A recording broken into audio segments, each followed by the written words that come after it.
Happy Monday on the Better Baseball Podcast, WinDailySports.com.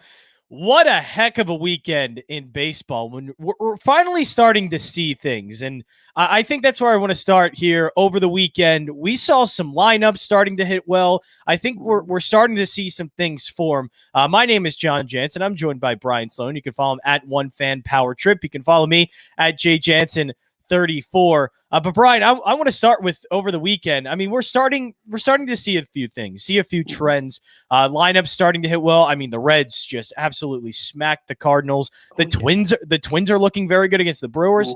Heck, the Phillies bullpen is actually kind of good, which again, that wasn't really the case last year. So right. Where are you starting? What have you been noticing? Any trends, anything that you've been noticing so far throughout the weekend? I did want to touch on the Reds. And we don't need to go into this later when they look over the Pirates, but but I did want to touch on I love Nick Castellanos. I like his swagger. I like what he's been doing at the plate. They had that little Do you like him flexing over starting pitchers? Do you like that? I do. I do. Now, yeah, it's not exactly the best taste to do it at a player. I agree with that stance, but I love the emotion. I love that, in the post-game interview, he's like, I want to win, let's win. And he's backed it up with his offensive numbers. I mean, he's almost hit for the cycle twice in 4 games.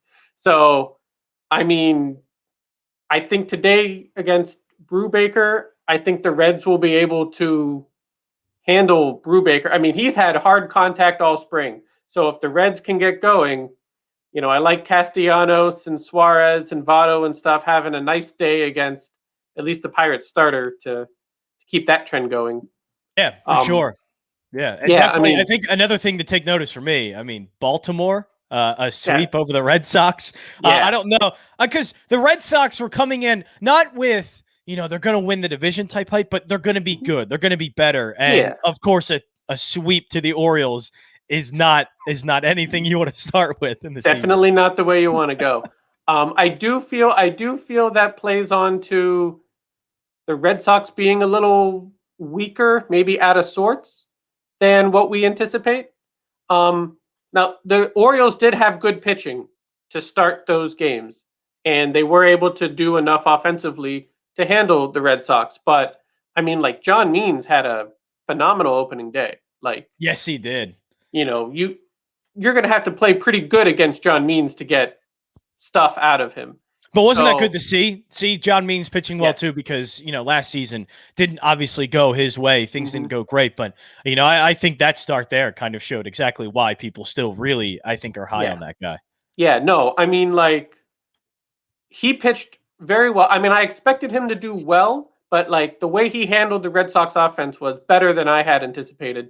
I think that's just a combo of the Red Sox being weak and the beginning of the season, as well as John Means pitching really well. So I don't expect the Orioles to have the same success against the Yankees, but we'll see.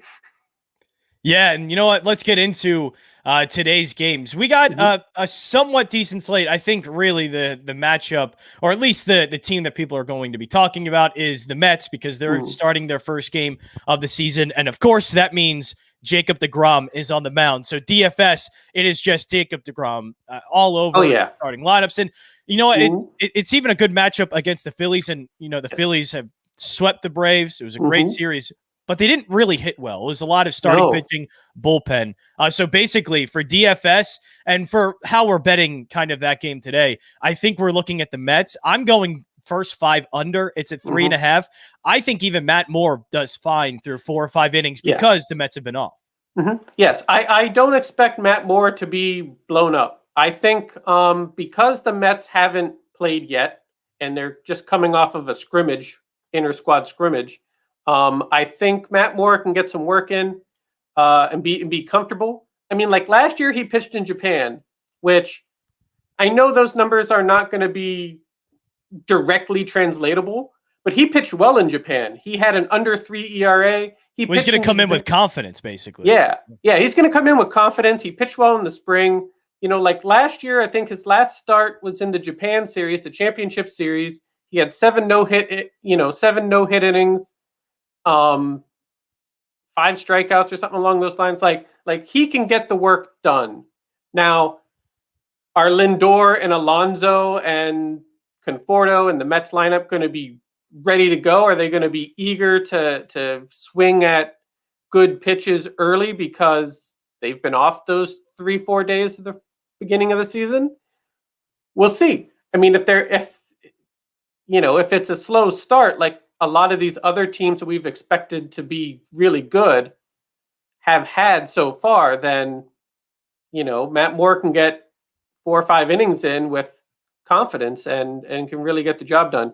But I mean, I do like the Mets overall. I think DeGrom is going to own the Phillies lineup. I mean, they haven't hit well in any of the games. They've been striking out a lot too. That's what I was trying to find. If you saw me scrolling through, I was trying to see if I could find a Jacob DeGrom strikeout prop.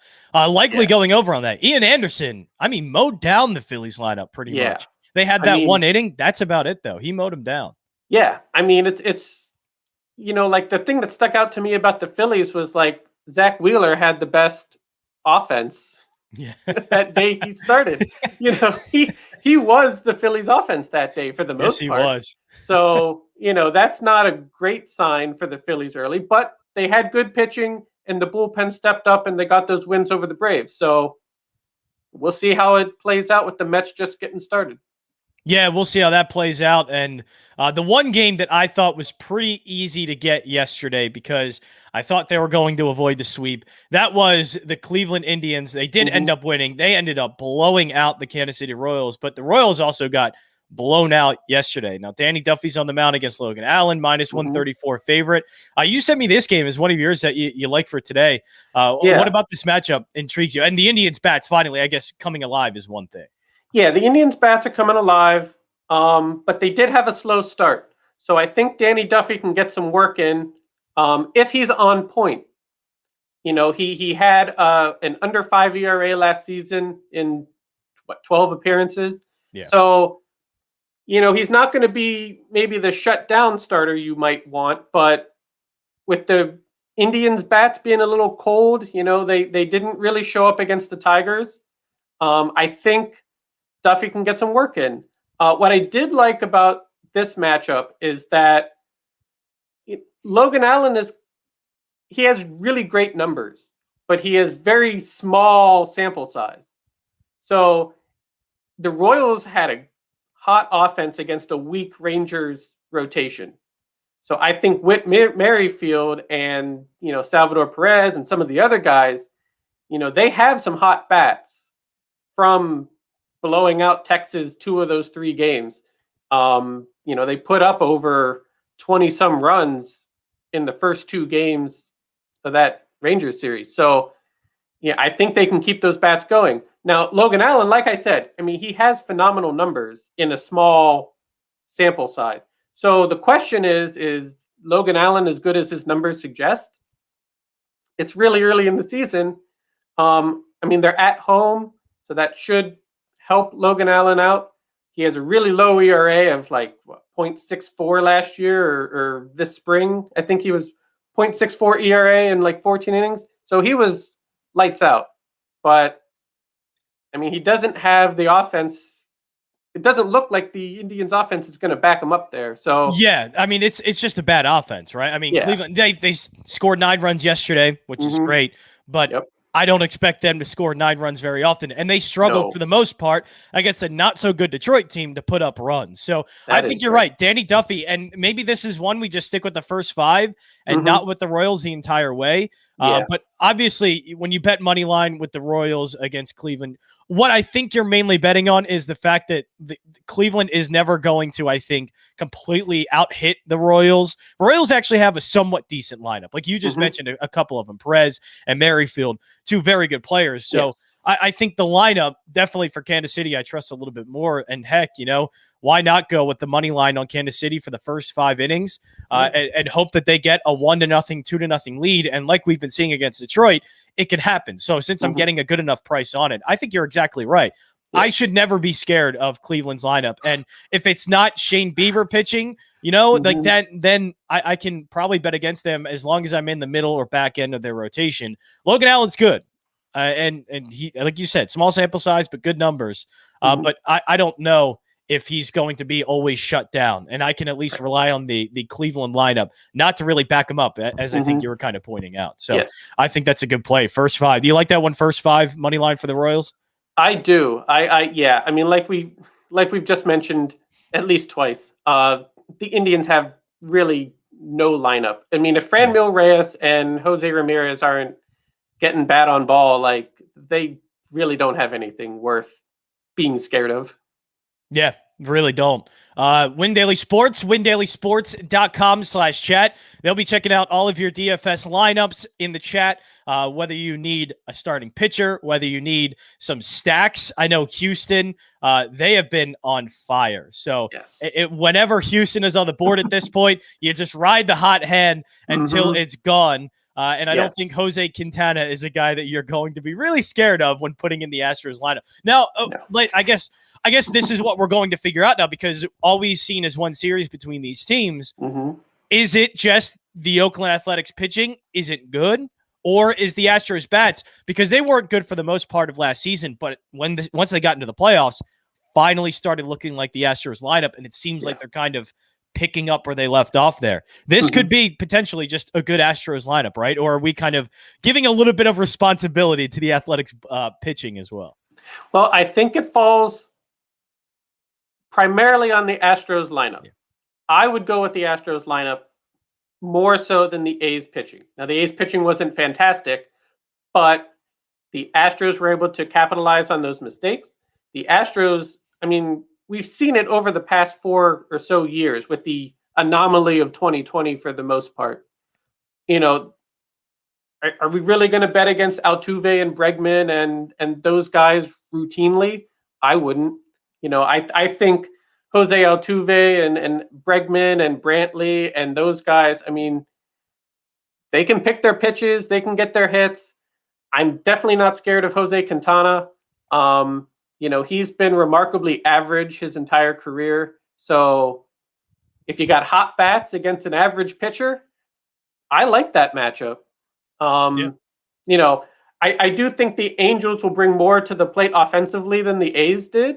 So that's a question of, is Luis Garcia going to be any good? Yeah. He made a few appearances last year. He was solid, but I mean, virtually he's a double-A pitcher. Outside of a couple appearances last year and a decent spring this year. I just don't know how that's going to match up to a team with Mike Trout and Anthony Rendon and those types of guys. Yeah, I mean, basically, are we betting the over here then? I was just going to go total runs with the Astros, but I mean, I got to admit, the Angels lineup also looked pretty good against the White Sox. Dylan Cease has his problems. So if you want to chalk it up to Dylan Cease not being good, then sure. If you want to chalk it up to La Russa not knowing how to use the bullpen, sure. But I don't think he's going to learn how to use the bullpen in a day. I think outside of, Lucas Giolito, the White Sox pitching is very good, and the Angels were able to hit it. But we know the Angels lineup is very good. So I think the Astros as well, they'll be able to hit Luis Garcia. They'll be able to out-hit him. And look, maybe the overruns is the way to go. 10 is a lot. Like 10 is a lot of runs. Yeah, but with the way both teams have looked so far, I mean, I would say the Angels going up against the Astros pitching, which has looked pretty good. I think they can hit them, though, especially Garcia. I think they can hit Garcia. I'm a little unsure about 10 combined. It's a lot. That's a lot. I would hesitate and pick the under on that one. I mean, Astros starting pitchers, regardless of name, have always had a good start. Yes, he might get roughed up in the long run, and but the Astros have a good bullpen. So that should quell any big run differential from the starter. Luis Garcia might not have a great day, but I don't think the Astros are going to give up a billion runs regardless. No, don't think they will. Yeah. That's why I think what I'm going to stick with, I'm just going to stick with the over 4.5 runs by the Astros. I Yes. think that's your best bet. The lineup's been great. And a game I'm going to go off the path a little bit here, just because I find it a little bit of an interesting matchup. Nick Pivetta against Michael Wacha, the Tampa Bay Rays, Boston Red Sox in Boston. Boston is 0-3. Is it time to maybe bet them to not go 0-4 money line? What I think I'm at least doing here is I'll take them first 5. I am a Phillies fan, so I should have a bias against Nick Pivetta and think he's terrible, but I love the things I saw from him in spring training, and he's always had the stuff. The Tampa Bay Rays lineup, as we saw against Miami, it's going off to a little slow start, and their bats aren't. I mean, their bats are good, and they did have that one game where they kind of exploded for a bunch of runs, but for the most part, it's not a great lineup that I don't expect them to always hit very well.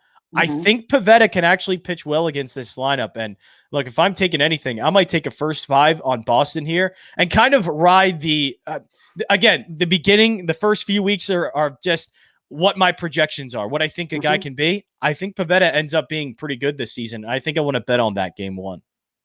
Yeah. I definitely like Pivetta over Wacha in this matchup. I mean, Wacha's making his Tampa debut. He hasn't pitched well in Boston in his previous 2 starts. I think that were 2013 or whatever. But I don't really like the Red Sox lineup.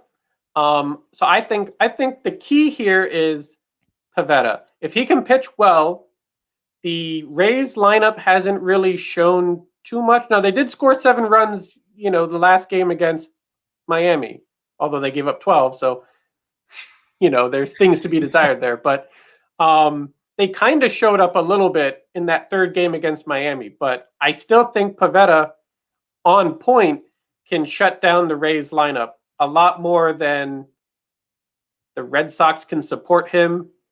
So, Michael Wacha might have a good few innings because I think the Red Sox lineup is pretty weak, but, maybe JD Martinez wakes up. Maybe they get their bats going and they can, pick up on some of the mistakes that Wacha's throwing and get some run support for Pivetta. But yeah, I definitely like Pivetta starting, going strong, getting deep into the game. It's just a matter of 5. I definitely expect 5 from him. At least 5. That should be. I would be surprised if he didn't get 5+. It's just a matter of run support. If the Red Sox can do anything on the offensive side to support Pivetta, give him some leeway that he doesn't have to be that closeout ace for all 5-6 innings, however far he goes. WinDailySports.com. You can check out already some DFS articles out, starting rotation you can look at. And I know Dustin May is somebody I'm looking at in this game. That guy's pretty good. I don't know if anybody knows that, but that guy's got the stuff. And he has a phenomenal matchup today against the Athletics.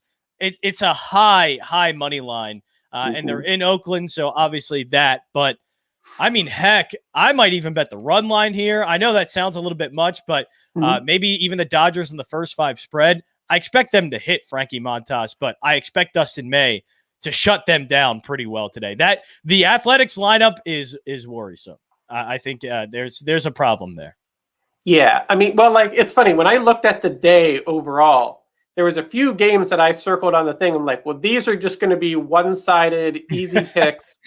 Shouldn't have to worry about anything in this game whatsoever. And the Dodgers Athletics was one of those games. I was like, Dustin May should cruise. I mean, he should have an easy day. He should be able to handle the Athletics lineup with, I can't imagine many, if at all, any issues, unless they're self-inflicted. But no, Dustin May should own the Athletics lineup, and the Dodgers offense should just take Montas to the woodshed. I mean, they should be able to hit him pretty easily, and I would expect the Dodgers to have a nice, easy romp over the Athletics today. No, I'm just going off the beaten path a little bit here because I mean, minus 155. It's not that much money, or at least you're getting at least a good return on investment. I think for minus 155, with I think the matchup discrepancy we're talking about, how bad the bats have been for the Athletics to start. I mean, but something like maybe the Dodgers to score first inning, I could see that happen. I could see them getting to Montas early. You know, definitely see that. Plus 200, it's great. I mean, there's ways you can get a little bit creative. Now the 1.5 after first 3 innings or first 5 innings, you know, it's a little bit tough to get up by 2 runs early on. But I think what we definitely expect, and this will be when the props go up. We're using Dustin May DFS. I think no matter what, you have to use Dustin May and Jacob deGrom and then kind of build your way. Maybe Nick Pivetta is a cheaper play that you can put in your starting rotation that I really like because I think he has a pretty good matchup. But I think if you're going to do it, you got to find a way to get Dustin May strikeout props in whenever that might be. But also, I think expect the Dodgers to get an early lead and kind of keep that. So I think that's the way to bet this game. Dustin May should have a very, very easy time. And now I got to go, unfortunately, to your Pittsburgh Pirates next. They're taking on the Cincinnati Reds, and they mashed the baseball yesterday. Yeah. I mean, crushed. And you know, they got into a little bit of a tussle. The Reds are in it. I think the Reds are in the zone right now. They're feeling it. Are they feeling it enough to take a Reds against the Pirates today? I would definitely feel it enough. I mean, the Reds are at home. They're coming off a great series against the Cardinals. They got their feelings going. They got the emotion going. They're hitting the ball and, you know, up and down the lineup. Nick Castellanos is your lightning rod of offense. But, you know, JT Brubaker is not great. He had a so-so spring with a lot of hard contact. And if you're giving up a lot of hard contact in a place like Cincinnati, I would expect, you know, the Reds to exploit that and get a lot of runs on the board. Coupled with the fact that, you know, the Pirates don't have a great defense, you're probably going to get a few innings where you're going to get some extra outs. So, you know, I think the Reds can capitalize on that. But again, my main play with this is Nick Castellanos in the offense. I mean, they've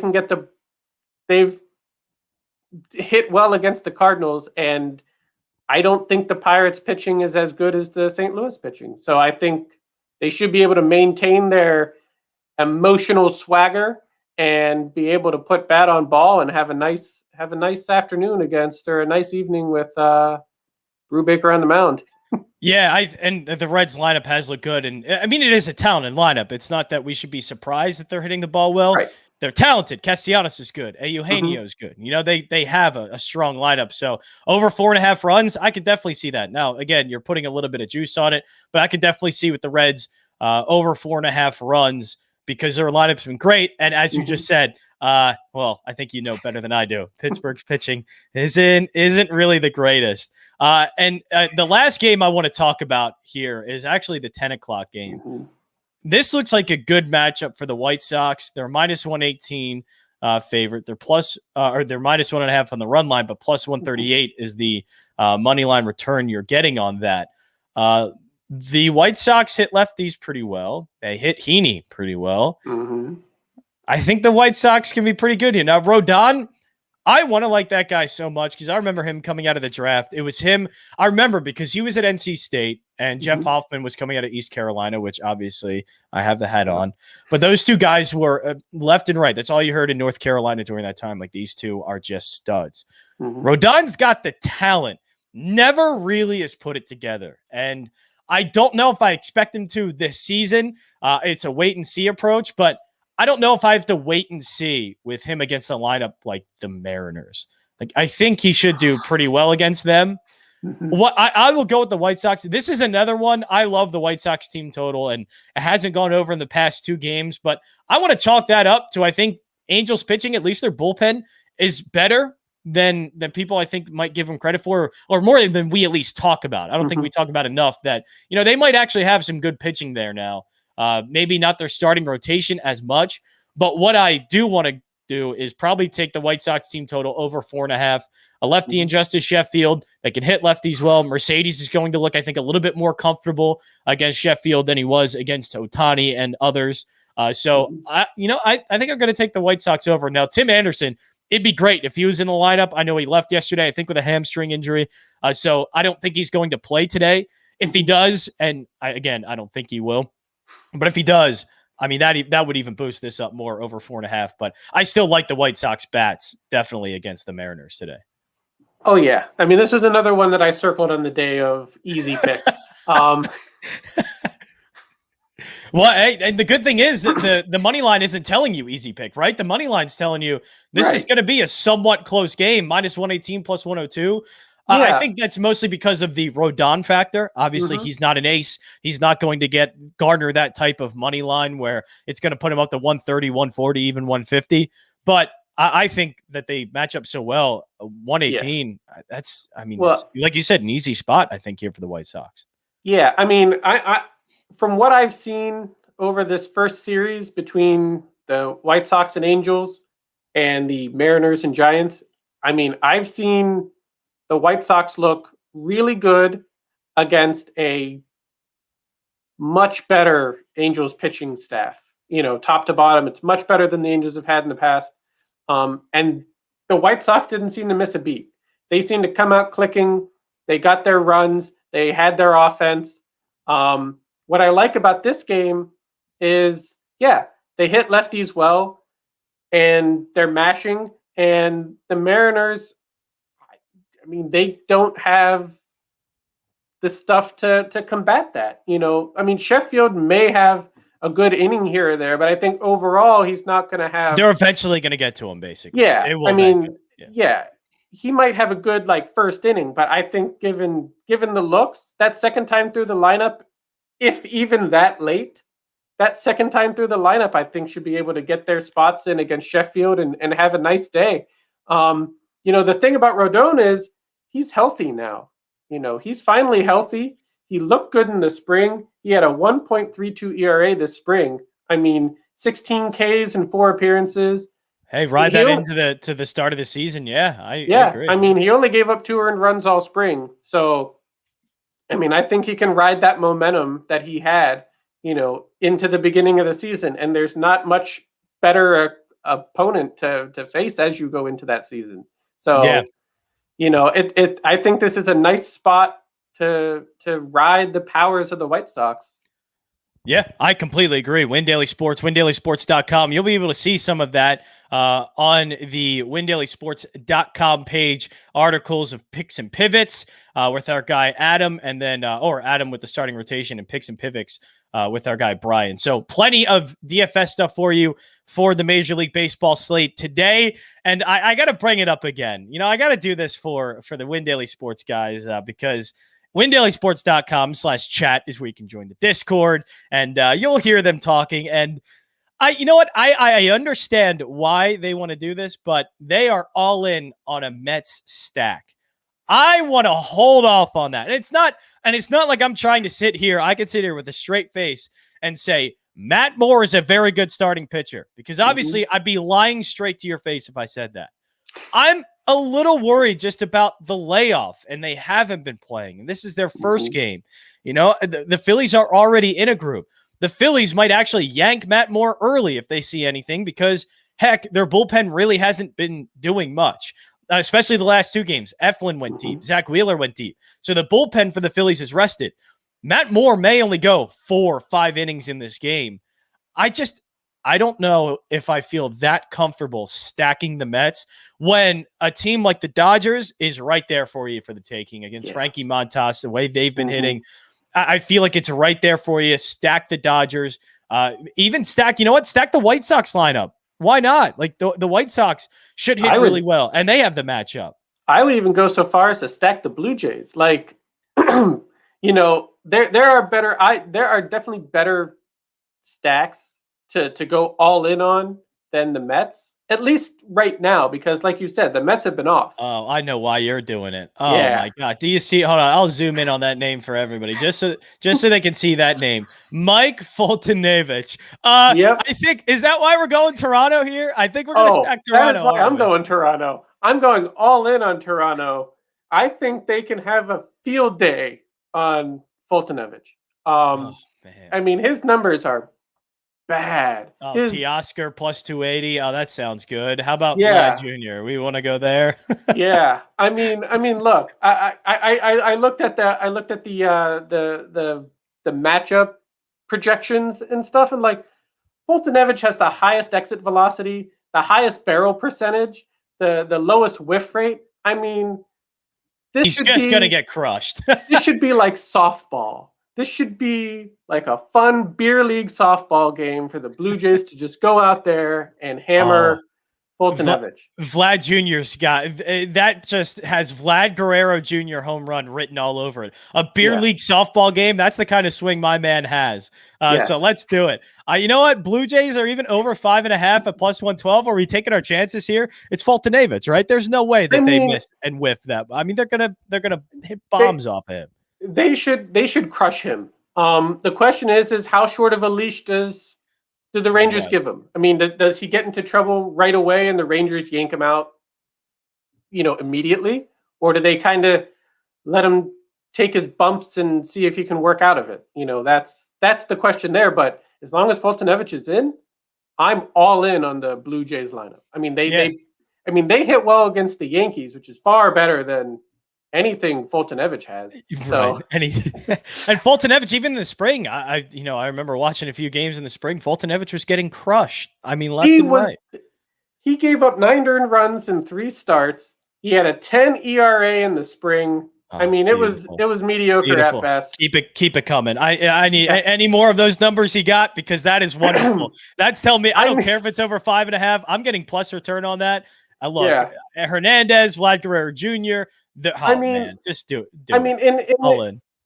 Like Folty only had 1 start last year before he was taken to the alternate site. And in that 1 start, he did 3.1 innings, had 6 earned runs and 3 home runs given up. I mean, like, the Blue Jays should have a field day on Foltynewicz. Yeah, and it's not like his velocity has gone back up or anything. He's still hovering around like the low 90s. I mean, his fastball and his stuff is just ripe to get just yard. This should be like T-ball for the Blue Jays. So here's what we have. I know it's a lot. We were just going over plays, so I just highlighted things that we kind of liked. I know the Phillies, again, the under 3.5. I will take the over 2.5. That was just me clicking. Under 3.5, though, for the first 5 innings. The Win Daily Sports team loves the Mets, and I agree with them that the Mets lineup's good. I just have a problem because I don't think Matt Moore is in there long. The bullpen is probably going to go in early. They're rested. They're ready to go for starts like this with Matt Moore and Chase Anderson. And Matt Moore's coming in with a little bit of confidence. I don't think they put up a 6 spot on him. I think he allows 2 or 3 earned in 4 or 5 innings, and that's likely what you're going to see out of Matt Moore. Maybe 4 runs, but I just don't see that happening. And of course, we saw what Ian Anderson did against the Phillies. I can only imagine what Jacob deGrom's going to do against them. The Phillies bats have not been the reason why they swept the Braves. That is correct. That is very correct. Like that one, we like the Royals against Cleveland today, plus 114. Even the money line for the first 5 innings, I think that's where we're going to go. With the total runs in the first 5 innings for the Rays and Red Sox, I mean, that's a lot through 5 innings, 5.5 runs. And I think we expect, with the Red Sox lineup not being as good, Nick Pivetta has been looking good in the spring, and we always knew he had the stuff. It's just, and he had a few games with Philadelphia where he could do this. And the Rays lineup does not scare me whatsoever. I think through 5 innings, it can remain relatively quiet for the under 5.5. Over 4.5 total runs for the Cincinnati Reds. We like the matchup there. Pirates pitching, not very good, but the Reds lineup has been hitting very well as they scored 12 runs yesterday. But I think the 2 games we really started to like the most, and I'm going to leave those up here for those. We like the White Sox definitely to hit off of Justice Sheffield. We expect them to win. It's only a minus 118 favorite, so I would definitely take that. And then the rest is basically stack the Blue Jays and this seems like, because of Mike Foltynewicz and his ability to get hit very, very, very hard. That leads to guys like Teoscar Hernandez, who's already off to a good start. Vlad Guerrero Jr. got his first home run yesterday. And the over 5.5 is at plus money. I could see the Blue Jays putting up a 7-8 spot here and them getting the easy win against the Mariners. But I think we also like the Blue Jays to win that matchup as well, I'm assuming, right? Yeah. Oh, yeah. Well, Steven Matz is on the mound real quick, just to go over that. Sure. I mean, good enough against the Rangers, because the Rangers have been hitting well too. So that's why I think we're staying with the over 5.5 runs, because there is a potential for Matz to also just get hit hard in this. Yes. Matz is not great. Joey Gallo and Joey Gallo and the Rangers offense can get going. They can. I think the Blue Jays will be more consistent against Foltynewicz and the Rangers pitching than the Rangers offense will be against the Blue Jays pitching. For sure.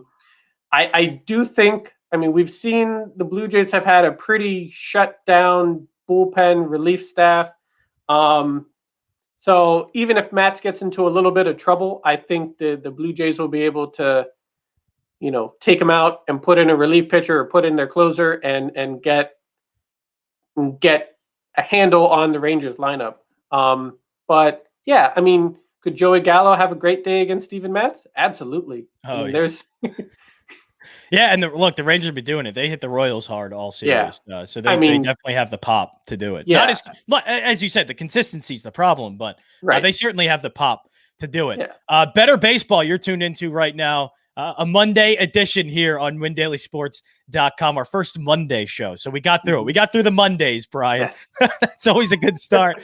You can check out all the DFS articles for the Major League Baseball slate today. Adam with the starting rotation article and MLB DFS picks and pivots from Brian. And hey, the Masters is this week. And Win Daily Sports has one of the best when it comes to picks, DFS betting, Cinejad, Sticks picks. Those two are phenomenal when it comes to golf betting, and the entire Win Daily Sports team is very good at it.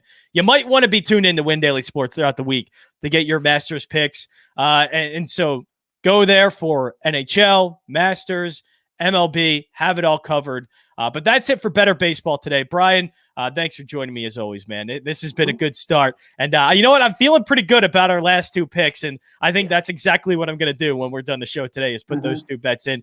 Going to be a good day. WinDailySports.com/chat. Join the Discord. Also, get a gold membership and get all those premium articles that I've been talking about at WinDailySports.com. We'll be back tomorrow. Good luck tonight. And you know what? I'm gonna do this for all the Win Daily guys, Brian. The Mets stink.